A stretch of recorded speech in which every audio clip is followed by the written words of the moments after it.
Good morning, friends.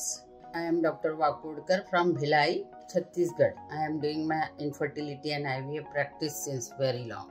Today we will discuss the donor program, the third party reproduction. What is that? Actually, आजकल patient बहुत तादाद में हमारे पास आ रहे कि 2-3 बार IVF कर लिया पर फेल हो गया, और फेल होने का रीज़न उनको बताया गया कि उनके फॉलिकल्स अच्छे नहीं बनते हैं और एम्ब्रियो अच्छे नहीं बनते हैं। तो इसमें क्या करना चाहिए? तो फॉलिकल अच्छे ना बनने के रीज़न क्या है, पहले इसके ऊपर प्रकाश डालना पड़ेगा। एक तो ज़्यादा एज में IVF करने से सक्सेस रेट का चांस कम होता है, और उनके ओवरी में जो रिजर्वायर होता है, जो हम लोग लड़कियां पैदा होती है तो बहुत मिलियंस ऑफ एग्स ईश्वर उसमें डाल के भेजता है, बट किसी किसी को इतना अच्छा रिजर्वायर नहीं मिलता बाय बर्थ। उसको प्रीमेच्योर ओवेरियन फेलियर बोलते हैं। मींस जिनका मेनोपॉज नॉर्मली 40 to 50 के एज में होना चाहिए, उनका मेनोपॉज 30, 32 या इवन 25 साल में भी उनको हो सकता है। उसका रीजन ये होता है कि उनके फॉलिकल्स जो रहते हैं उनका अमाउंट और उनकी क्वालिटी बहुत डाउन होता है। ऐसे केस में अगर हम IVF करते हैं तो अच्छे फॉलिकल नहीं मिलते, पर पेशेंट का वो होता है, एक थिंकिंग होती है कि पहले हमारे ही एग से ट्राई करो, चाहे कुछ भी हो मैडम, ट्राई करो एक बार हमारे ही एग से। तो हम लोग उनकी बात मान के, क्योंकि ये साइकोलॉजिकल इमोशनल इशू है, तो हम ये नहीं बोल सकते एकाएक कि नहीं चलो आपको डोनर का ही प्रोग्राम देंगे। नो, ऐसा नहीं हो सकता। तो पहले हम 1-2 बार उनके अपने एग से ट्राई करते, उनका पहले AMH देखते हैं, एंटी मुलेरियन हार्मोन। अगर वो 0.5 से कम है तो उसमें एग्स बनने की क्षमता बहुत कम है, ऐसा बिल्कुल माना जाता है। दूसरा, एंट्रल फॉलिकल काउंट, ये सोनोग्राफी से होता है, ये एनी टाइम कर सकते हैं।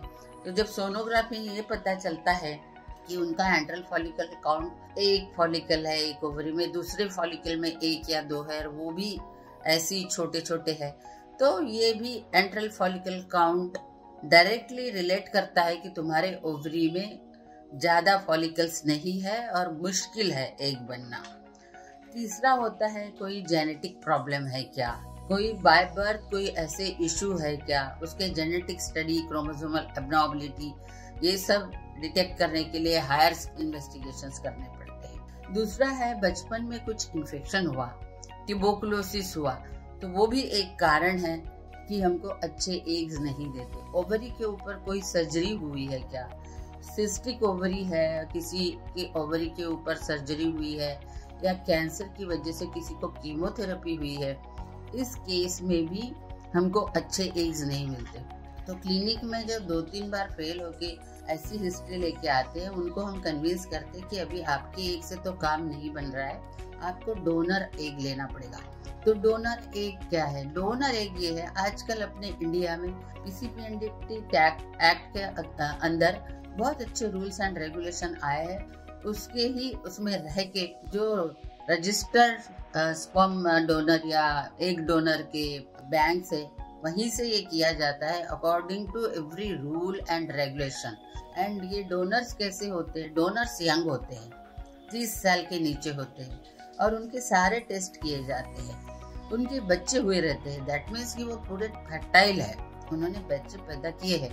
किसी मजबूरी के वजह से उनको कुछ पैसे की जरूरत है या वो अपना एग देना चाहते हैं, उनका साइकोलॉजिकल काउंसलिंग भी होता है, सारे मेडिकल टेस्ट होते हैं, और उनका सारा कुछ चेकअप होने के बाद अगर वो फिट पाई जाती है तभी उनका एग डोनेशन के लिए लिया जाता है।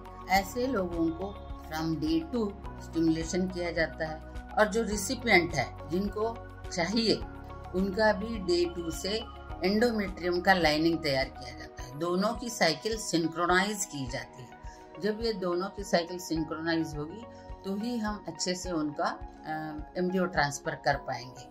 तो स्टिमुलेशन के बाद जैसे बाकी लोगों में ओवम पिकअप होता है, वैसे ही इन लोगों का भी ओवम पिकअप होता है, और हस्बैंड के, रिसिपिएंट के हस्बैंड के स्पर्म लिए जाते हैं, उनसे एम्ब्रियो बनाए जाते हैं, और वो एम्ब्रियो हम, ये रिसिपिएंट का अच्छा एंडोमेट्रियम है, हमको जैसा चाहिए, डे 14 या डे 15 या डे 16 जब भी है, एम्ब्रियो हम डे 3, डे 4 या इवन ब्लास्टोसिस भी दे सकते हैं। अकॉर्डिंगली। वो हमारे ऊपर है कि जब हमको लगता है कि ये परफेक्ट है तभी हम लोग एम्ब्रियो ट्रांसफर करेंगे। इसमें कोई दूसरा तीसरा विचार करने की जरूरत नहीं है, बिल्कुल साइंटिफिक तरीके से होता है। और आजकल बहुत पेशेंट इसको ऑप्ट कर रहे हैं बिकॉज कि उन लोग थक गए हैं, अपना करके थक गए हैं, इन्वेस्टिगेशन एंड प्रोसीजर करके थक गए हैं, तो ये ऑप्शन उनके लिए ओपन है। दूसरी बात, कई पेशेंट का सवाल होता है, प्रश्न होता है कि ये जो बच्चा आएगा ये कैसा दिखेगा।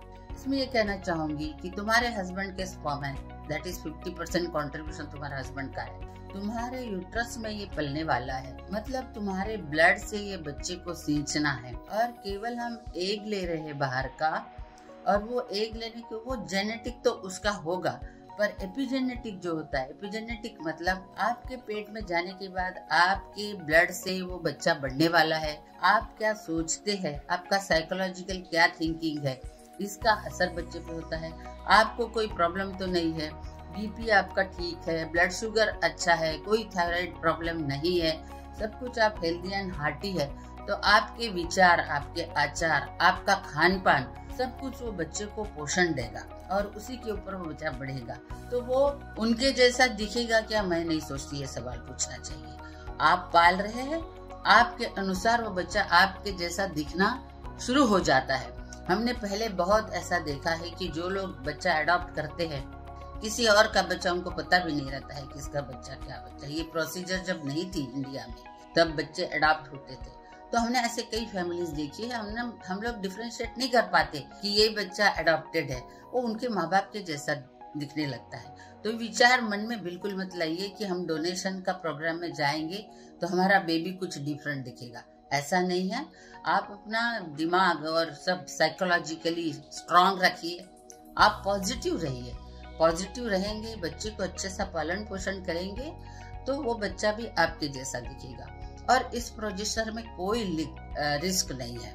जो डोनर होते हैं वो हेल्दी होते हैं, यंग होते हैं, और उनके सारे फर्टिलिटी टेस्ट किए होते हैं, और जो उस सब टेस्ट को खरे उतरते हैं उन्हीं का एग लिया जाता है। इस तरह से ये डोनर प्रोग्राम में सब काम होता है और अभी बढ़िया चल रहा है, कोई प्रॉब्लम नहीं है। आपको मैं सोचती हूँ कि इससे काफी गेन हुआ होगा और आपका एनलाइटनमेंट जरूर हुआ होगा।